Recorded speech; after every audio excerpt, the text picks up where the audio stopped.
here at Mezco's headquarters for the pre-Toy Fair event. We're a little late getting here, but Pierre, thank you for seeing us. Thank you. It's always a pleasure. I'm a huge fan of Mezco. I'm a huge fan of the 1/12 scale stuff, as you see back here behind me. So, Pierre, give us a little rundown of what we can expect for 2017, especially with these 1/12 figures. All right. First of all, thank you guys for making it out. The weather today is not very good, so I appreciate you guys making the trek. As for 1/12, we've got a bunch of new reveals here at the show. Primarily, I guess not primarily, but we've opened the door to the Marvel Cinematic Universe. So we're doing Netflix Daredevil. In the catalog, we're teasing a Ragnarok Thor. We've just gotten access to mutants in the Marvel Universe, which is huge. So we've got Wolverine here on display. I know we did Deadpool before, but Deadpool was kind of a separate entity from X-Men. Now X-Men is available to us. We're doing Doctor Strange. We unveiled Iron Man. We've got, and again, we're doing variants of almost all of these guys, either through us, through Diamond, or through Mezco Direct.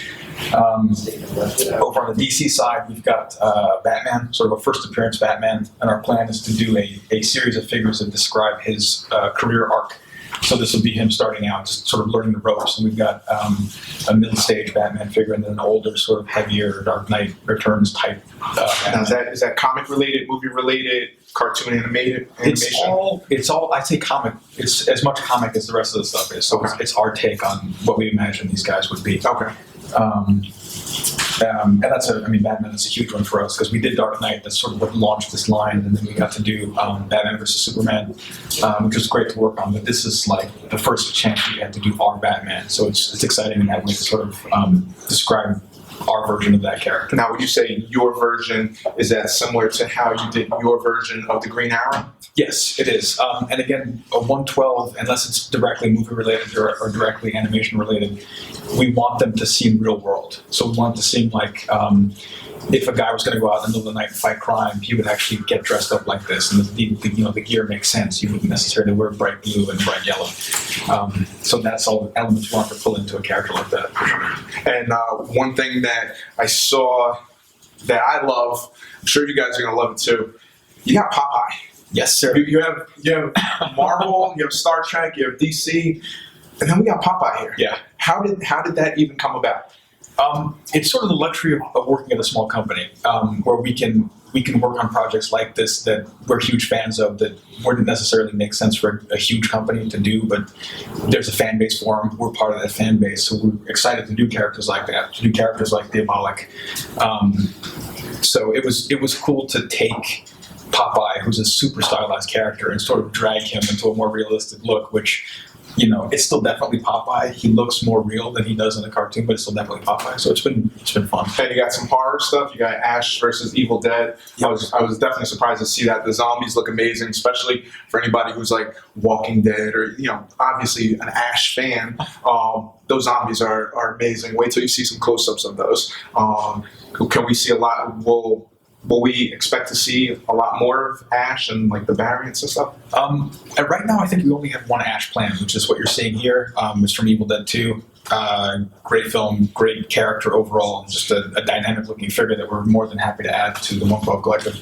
And then we've got two zombies from Dawn of the Dead, from the original 78 film. Yes, I apologize. They were Dawn of the Dead. They're still zombies. They're still zombies. They still fit in there. They still look great.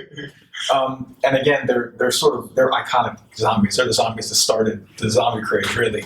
So we've got the plaid shirt zombie and Flyboy, both from Dawn of the Dead. And again, characters that maybe you wouldn't expect us to do, but that's kind of why this line is fun. We can get a whole bunch of characters from so many disparate universes and put them together in a style that makes sense. So you can have these guys standing next to Doctor Strange and they look like they go together, which is, for the fanboy, that's exactly what I want. And Batman, I know I'm on Facebook all the time. You guys know that. And I listen to what people are saying and talking about. A lot of people want to see Robin. A lot of people want to see Nightwing. Obviously you're talking about Batman. Those names go with Batman. Are we going to see that? Are there any plans for them right now? Right as it stands right now, we're not working on either of them. Nightwing is a distinct possibility. I think he makes a lot of sense visually. He's a cool looking character. from if the goal of the line is to present a real world look at these characters, a character like Robin doesn't really make sense. As much as he's like, of supreme importance to a character like Batman, it doesn't make sense to have a little kid fighting crime with you.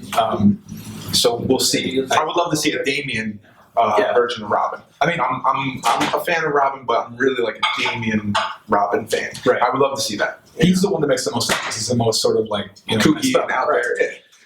So I think maybe it's a matter of time because you kind of have to do a Robin, but I wouldn't look for it in the short term. Okay. Behind us right here, we have Iron Man. Iron Man is different because a lot of the characters, I think, have more like a cloth feel to their outfits. Yeah. How did you guys make Iron Man? And obviously, when you talk about variants, there's just so many versions you could do with that armor and other armors. Yes. What do you guys got? We have big plans for Iron Man. I mean, as you said, there are so many variations of Iron Man that you can do. Some canon and some just made up. So we're going to keep certain core parts of this build and then build out new parts, like a new upper torso, a new head, new gloves, and then all of a sudden you've got Silver Centurion, War Machine. We've got a deco variant of this guy, which I'm not going to talk about yet, but I would look for many more variants of Iron Man. What about like Tony Stark, kind of like a movie version, half Tony Stark, where the glove you can make it fly into his arm and the boots? And I was talking to Mez earlier about this is not in the works, but I was talking to him about doing a box set where we could have a Tony Stark figure in an Iron Man suit. I don't know if it'll happen, but I'd love to see it. I think that would be awesome. Had the little suitcase and or just like a Iron Man Hall of Armor, set in the background. Yep. Awesome seeing Doctor Strange there. We saw Daredevil, Punisher, Spider-Man. You guys already teased and showed, but looks amazing. Spider-Man's another one you could do a million things with. Will we see Venom? Will we see Carnage? I'd love to. At the moment, all I can say is we have at least one variant of Spider-Man. We developed 5, I think, but a character like Spider-Man is a big enough name that you can roll them out over years instead of pushing them all to 1 year. As for Venom, he's one of my top 5 villains. So you can do so many looks on Venom too. He's changed over the years. He's had different, hosts. You definitely change that for sure. And same thing with Carnage. But at this time, we're not working on any of those guys. Okay. Now, last year also you mentioned that the way you were trying to roll the figures out was Captain America, Red Skull, Batman, Joker. You're trying to get the villains Flash, Reverse Flash. Are you still kind of doing that? Because will we see some of like Spidey's Rogues Gallery? I mean, Deadpool is a Rogues Gallery, but like, are we still going in that? That was our plan going out, and it made sense because like the villains seemed like big enough names that we could do that. And Spider-Man certainly has a big enough rogues gallery that you can do that with. I don't know how much we can do that going forward without the line getting sort of cloudy, if that makes sense. There are a lot of villains we'd love to do, but there are so many more villains that are like definitely A-list. So we have to walk the fine line, basically. Trying to look behind me, we got Netflix Daredevil, we got Ghostbusters. Ghostbusters are awesome. Are they still on production scheduled as you had said before? They were originally going to come out this year. Yeah. And I think we've pushed them to next year now. They're still happening 100%. Another item that you could put out whenever, kind of. Yeah, pretty much. I mean, I think this was more than just production issues and making sure that the product was right, as opposed to delaying something like the Hanna-Barbera stuff where it made sense to put it off just due to calendar considerations. There's so much stuff going on with the Ghostbusters stuff that we just need more time. So they're coming out next year. At this point, I'm not sure if they're going to come out individually or if they'll come in a box set. That's still for the salespeople to figure out. Maybe Ecto 1 in there. That would be nice. That would be awesome. Nice. They saved that. Now back here, Deadpool was something that a lot of people, when you announced that, were like, Deadpool. Yeah. We got Wolverine too. Those two obviously can go together. You can throw Cable in there. Is there anything you could tell us a little bit about that? Again, I get back to the variants because you guys are known and you guys are awesome for that. And a lot of the characters, you can have so many different variants with their outfits. What about those two? Those two for sure. They're variations of those that are absolutely canon. Like you almost can't live without them. We have a great partner, Diamond, who picks up a lot of our exclusives, and we will definitely be doing exclusives with those two for sure. Not only through Diamond, but also, I imagine, through Mezco Direct. So as it is now, Wolverine has, including this one, has 3 variants, and same thing for Deadpool. Okay. So it's just a matter of seeing when they're going to come out and who they're going to release. X-Force uniforms. Yeah, X-Force, classic Wolverine. There's so many different things we can do.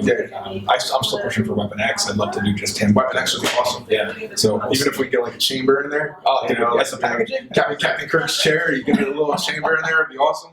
Yeah. All right, and Deadpool, maybe we'll get like an unmasked head or Ryan Reynolds head. I don't. Well, this is only comic book. We haven't done movie yet. I can hope. If we do movie, I'm just hoping for the sequel. Until the sequel, rather. We developed an unmasked head, but a lot of the times we develop a lot of stuff and then we end up paring it down because we throw everything at the wall to see what sticks. And if we left everything in the project, it'd be so much more expensive. And we realized that the price point is already really high with these guys, and we want to put as much stuff in as possible, but at a certain point we can draw the line and sort of make them make financial sense. Of course. This stuff is awesome. I always got to ask you about your wish list. Last year, I don't know if you remember, we talked about like G.I. Joe. It's still G.I. Joe. G.I. Joe. We talked about maybe seeing some Thundercats in this size. Is there anything that you still want to see? There's so many different characters out there, so many different types of figures. Battletoads, maybe we get some Battletoads in there. I think those would be awesome. Teenage Mutant Ninja Turtles. Yeah. Is there anything that you can maybe hint at? Anything that maybe you still want to see? I'm not hinting at it, but I still want a G.I. Joe. The G.I. Joe is huge for me, so it's always been my thing. So I'm still pushing for that. Hasbro, I love Hasbro, but they're not putting as much effort into the Joes as they used to. I mean, it makes sense. I totally get that pushing the American military as a worldwide brand is hard now. Yeah, gets into it. Of course, yes. But for us kids of the '80s, that was like the brand. That Transformers was huge. I'd love to do TMNT. In terms of Marvel characters, I'd love to do a classic Cyclops with the hood and the visor. Cable's huge, Winter Soldier. There's so many characters. I mean, even like Mimic, who's like weirdly one of my favorite characters. I'd love to do him. Star Wars. I can go down the list forever. There's so many things that I'd love to work on that hopefully we'll get a chance to. Now, you mentioned some of the mutants. Yeah. That area has been opened up to you guys. Yes. I know there was some licensing issues before where certain entities wouldn't let you guys, or any manufacturer that touch those. Right. You guys now have a more wider base to play with. We have a wider base. We don't have unlimited access. There's a handful of mutants that we can't do, and I don't remember the list offhand. And any particular reason, or just kind of? I don't even know. Honestly, I'm sure it's just licensing rights and the way that's paired out. Marvel thing. It might even be Marvel internally, like based on who created it. But I honestly don't know. I remember seeing the list and not being like, "Oh man, we're screwed." It wasn't like it took everything off the table. There's still so many characters that we can do. Get a big furry beast. Yeah, Sasquatch would be also out of play. I mean, there's no shortage of characters to do. Even if they said we couldn't do 50% of the Marvel Universe, that's 50% that we can do, which is huge. We've got like 98% of the Marvel Universe. And there's so many mutants that you can do, good and bad, and it's still like key figures that whether you're growing up in the 80s, 90s, or now, a lot of those characters are being recycled in the comics and still be relevant and still make the sales. Yeah, absolutely. Cool. All right, well, thank you. I appreciate it. Anytime. These are awesome. You guys are going to love them. Definitely check out Mezco.com. It's MezcoToyz.com. MezcoToyz.com. And you can order directly from Mezco. You can look at Big Bad Toy Store. You can look at, just type in Mezco. You'll find it online. 112, it's where it's at. It's awesome. I'm gonna show you some of the horror stuff, and we look forward to Toy Fair in 2017 and on. You guys are doing a great job. Awesome. Thanks, man. All right.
Thank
you.